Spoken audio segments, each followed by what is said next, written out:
로베스피에르 혁명의 탄생.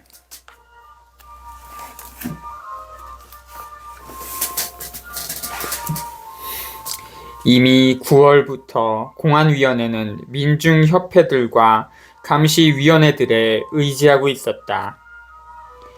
공안위원회가 점차 국가 전체 경제, 생활의 통제권을 행사하고 전반적인 최고가격제의 험난한 시행을 감시할 수 있는 것은 그들의 덕이었다.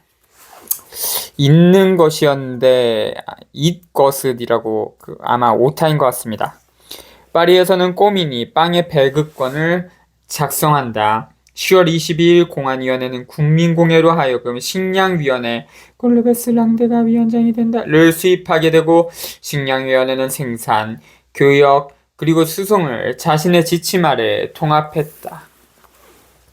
공안위원회의 정책이 제기하는 복잡한 경제적 문제들, 대자산가들에게서 직면하는 저항, 공공연하게 드러날 수 없기 때문에 더욱 집요한 이 저항들은 정부의 통제경제가 지속적으로 강화되는 원인이 되었다. 공안위원회가 이 통제경제에 동의하게 된 것은 전쟁의 필요 때문이었다. 이제 경제적 이유는 권력과 탄압의 강화를 요구하는 데에서 군사적, 정치적 이유들만큼이나 중요한 요인이 됐다. 왜 군사적 승리가 공포정치를 완화시킬 수 없었는지를 이해하려면 이것을 잊어서는 안 된다. 그러지 않으면 우리는 다시 피에 굶주린 통치자들의 사디즘 또는 자신들의 독재를 강화하는데 도취한 정치가들의 정제되지 않는 야심과 같은 불합리한 설명에 빠지고 말 것이다. 막강한 권한을 부여받은 공안위원회는 1791년 헌법, 실제로 여러 영역에서 여전히 유한한 에 의해 극단적으로 지방 분권화된 나라를 대면하고 있었다. 따라서 공안위원회는 자신들의 결정을 시행하기 위해 이번에는 위원회가 여러 도들에 파견하는 의원들에게 가장 광범위한 권한을 부여해야 했다. 그러지 않으면 그 의원들은 지방정부의 나태나 악의 앞에서 무력할 수밖에 없을 것이다. 파견 의원들이 과감하지 못한 곳에서 공안위원회의 정책은 사문서로 남게 됐다. 정력적이고 흔히 모험적인 위원들에 대해 처음에 공안위원회는 만족한다. 그러나 공안위원회는 곧 그로부터 수많은 위험이 나타날 것임을 깨달았다.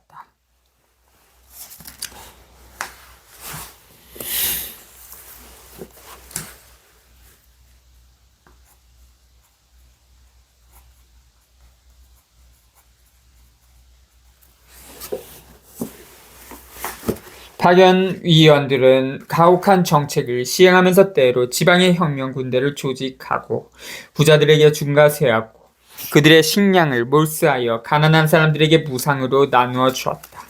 공안위원회는 처음에는 그들의 활동을 치하하고 지지했다. 그러나 공안위원회는 곧 여기저기서 저질러지는 권력 남용과 수탈에 대해 걱정하게 되었다. 파견위원들에게 전권을 위임한 위원회는 이들이 다시 대부분 통제할 수 없고 때로는 의심스러운 지방의 성동가들에게 전폭적인 권한을 위임하는 것을 걱정스러운 눈으로 바라볼 수밖에 없었다. 공화국의 혁명력. 1793년 10월 5일 국민공회는 공화국이 수립된 1792년 9월 22일을 공화국 제1년 제1일로 하는 혁명력을 채택했다. 또한 다른 한편으로 의원들의 활동은 다시 종교 문제를 첨예하게 제기했다. 비선서파 사제들이 유형을 가거나 망명한 이후 사람들은 종교 문제를 해결했다고 믿었을 것이다. 그러나 프랑스 땅에 숨어있는 거부파 성직자들, 그들은 줄그는 방대나 포르타니아에서 일하고 있었다. 왜 이펀파 성직자들도 돌리비에나 짜크, 루 같은 빨갱이들, 로제스를 제외하면 대부분 점차 반혁명 진영으로 넘어갔다. 국민공회는 이미 그것을 알고 있었다. 국민공회 내에는 성실한 가톨릭 교도들이 극소수였을 뿐이므로 국민공회는 기꺼이 성직자 수의 축소나 성직의 완전한 폐지를 지향했다. 국민공예가 10월 초 공화력을 창설한 것은 대체로 국민들의 종교적 관행을 뿌리 뽑고 일요일을 순일로 대체하기 위한 것이었다.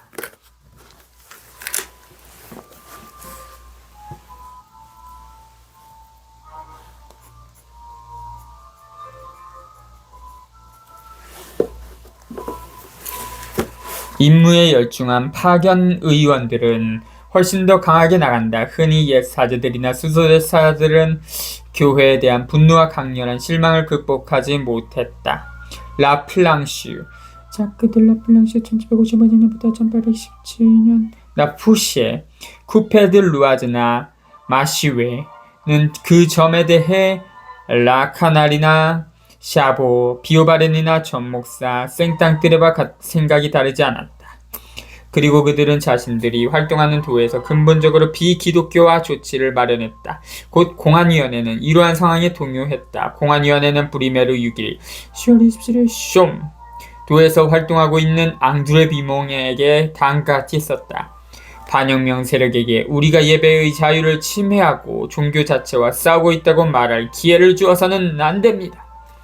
브리메르 중순 지방에서 시작된 비기독교 운동은 파리에서 매우 격렬하게 폭발하는데 그것을 주도한 것은 에베르파 지도자들이었다. 이 폭발이 산킬로트의 요구로부터 자발적으로 일어났던 것 같지는 않다. 산킬로트의 절대 다수는 반교권적이지만 가톨릭 신자들이었다.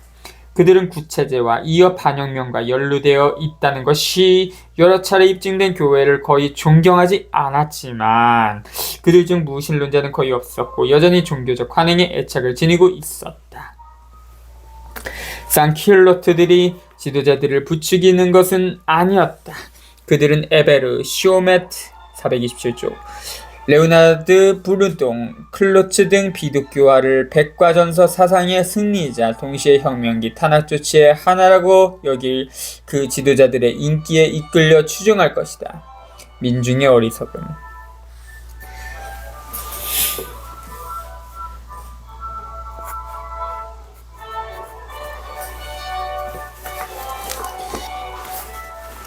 순일 공화력은 한 달을 세 개의 순, 열흘로 나누고 그에 따라 열흘에 하루를 쉬게 했는데 그날이 순일이다.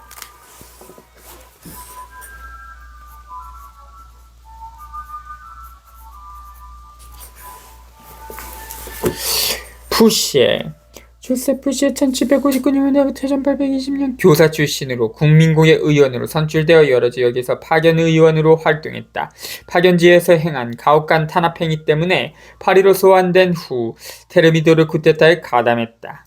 쿠페드 루아즈 1737년부터 1809년 지방의사제 출신인 입법 의회와 국민공예 의원 라카날 요센 라카날 1762년부터 1845년 콜레주 교사 출신의 국민공예 의원으로 공공교육위원회에 소속되어 공공교육과 초등학교 조직에 관한 법률 제정에 기여했다. 디몽, 안드레 디몽 1765년부터 1838년 프랑스 북부 피카르디 지방의 변호사 출신 국민공예 의원 브루동, 로날드 브루동 1754년부터 1807년 변호사 출신의 국민공예 의원으로 에베르와 함께 비기독교화 운동을 주도하여 로베스피에르와 대립하였고 테르미드르 쿠데타에 참여했다. 브리메르 17일 전날 저녁 쇼메트 백만장자 클로츠 그리고 사업가 프레라 이 얼마나 기묘한 산킬로트들인가 로부터 질책을 들은 파리의 입헌주교 고벨은 국민공예에서 엄숙하게 성직을 포기했다. 그날 저녁 클로츠는 로베스피에르와 심한 언쟁을 벌였는데 이때 로베스피에르는 클로츠가 외국의 가톨릭 교도들을 특히 벨기에인들에게 혁명의 평판을 떨어뜨리고 있다고 비난했다. 며칠 만에 수많은 주교와 사제들이 서둘러 고벨을 따라 성직을 포기했다. 브리메르 20일 11월 10일 꼬민의 파리로 로틀람테 성당에서 유명한 이성의 여신 축제가 거행됐다. 꼬민의 초청에 따라 국민공예는 단체로 그 축제에 참석했다. 점차 설득당한 국민공예는 교회로부터 교회당과 사제관을 몰수하여 학교와 빈민들에게 제공했다. 에베르파가 그 운동에서 꼬민과 구들을 주도했지만 이제 그 운동은 그들의 영역을 훨씬 넘어섰다. 너무나 많은 역사가들이 그랬던 것처럼 돌들은 어느 분야이든 넘친다. 에베르주의를 전투적인 반종교로 정의하는 것이 얼마나 불합리한 것인지를 알 수 있다. 레오나르 부르둥과 수많은 비기독교와 운동가들은 당통과 훨씬 더 가까웠다. 그리고 베르니오나 콩돌스 같은 유명한 무신론자들이 여전히 무대를 차지하고 있었더라면 그들 역시 박수갈채를 보냈을 것이다.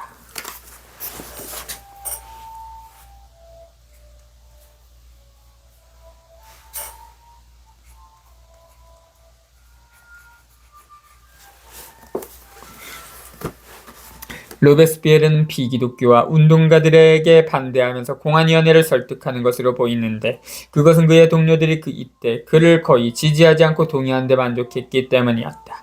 로베스피에르가 비기독교와 물결에 반대하는 데에는 몇 가지 이유가 있었는데 각각의 이유는 타당성이 있었다. 그는 프리메르 1일 1793년 11월 21일과 8일 11월 28일 자코벤 클럽의 연설과 프리메르 15일 12월 6일 국민공예회 보고서에서 그 이유들을 설명했다. 이성의 여신 축제 몇몇 혁명가들은 비기독교와 운동의 일환으로 리성승배를 설교했다. 프리메르 20일 축제는 두 번째 이성여신 축제로서 노트르담 성당 내진에 산 모양의 상징물을 쌓고 그 위에 신전을 세운 후 이성의 여신으로 보는 여배우가 그 신전에서 나와서 군중의 경배를 받았다. 첫 번째 이성의 여신 축제는 1793년 8월 10일 거대한 이성의 여신상을 세운 바스티유 광장에서 거행됐다.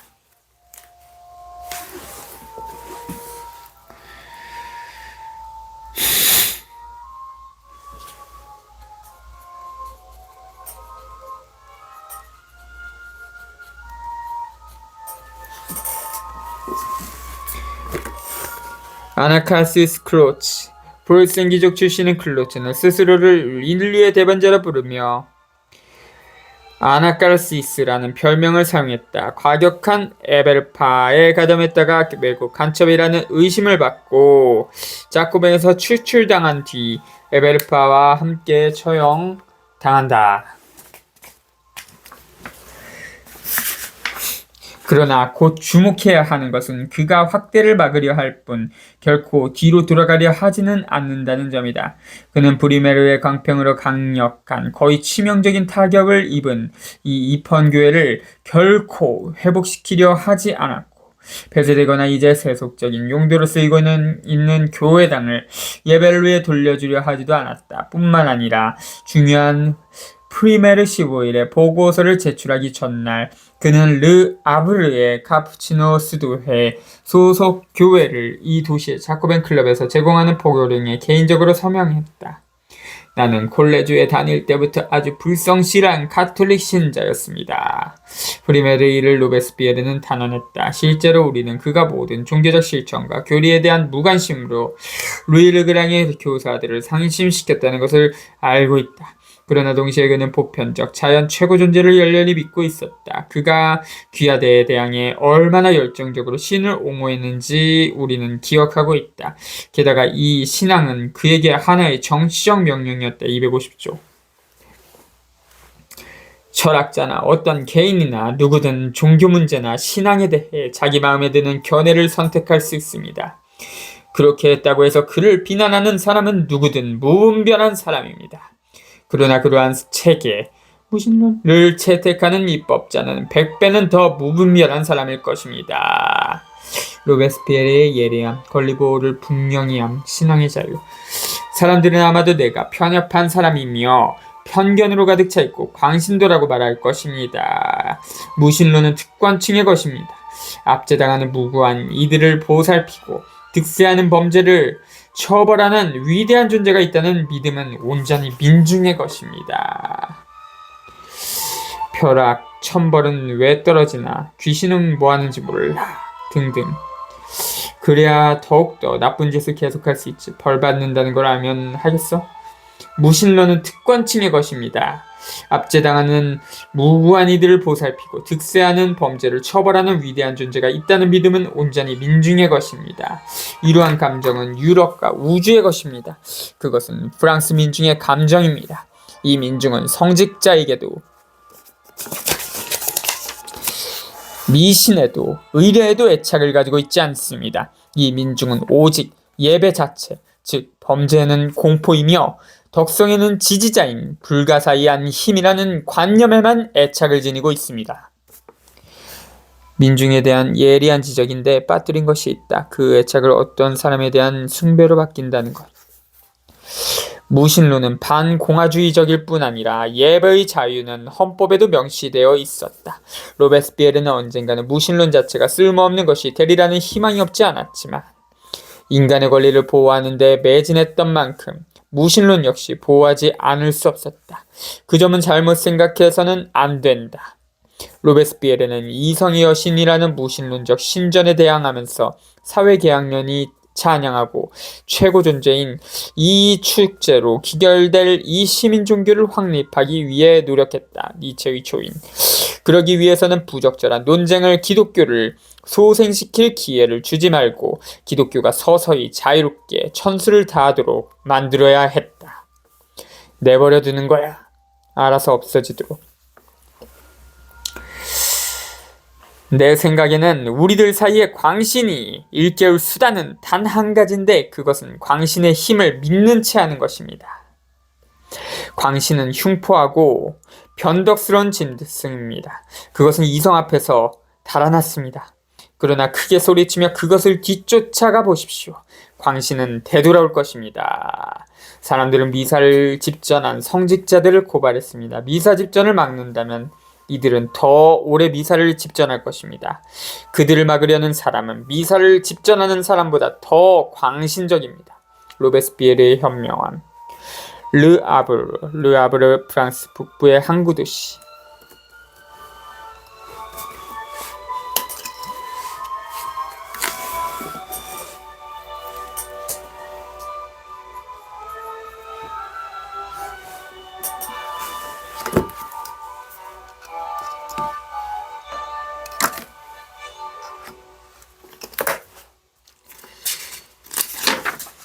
그렇다고 해서 이 발언은 본질을 건드린 것은 아니었다. 로베스피에르가 비기독교화에 대해 반대한 것은 그것이 수많은 새로운 방대를 자극할 수 있다고 믿기 때문이었다.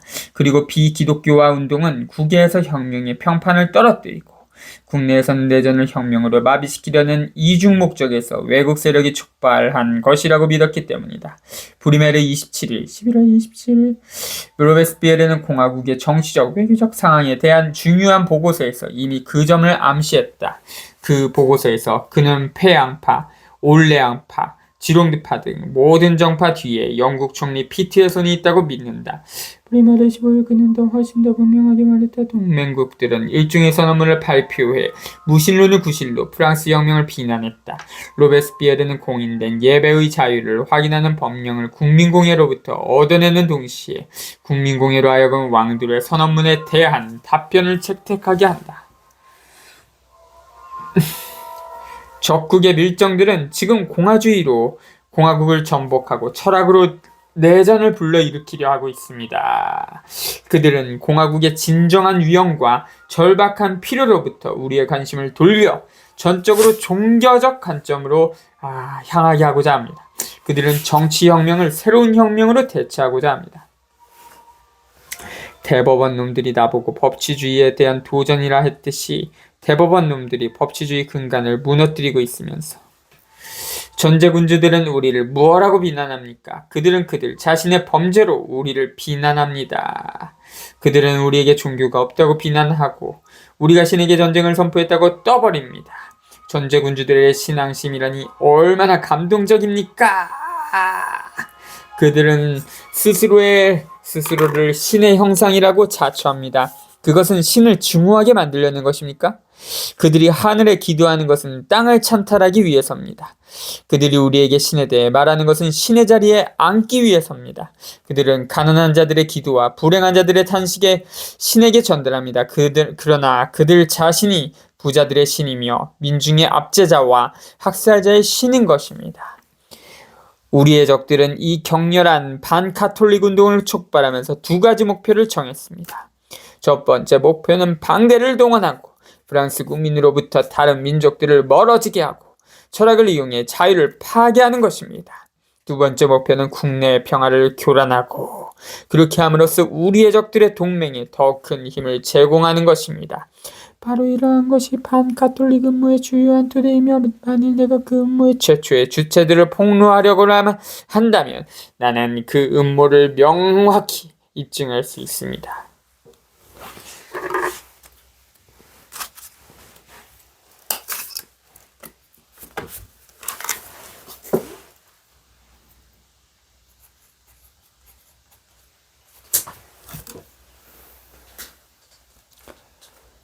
(18)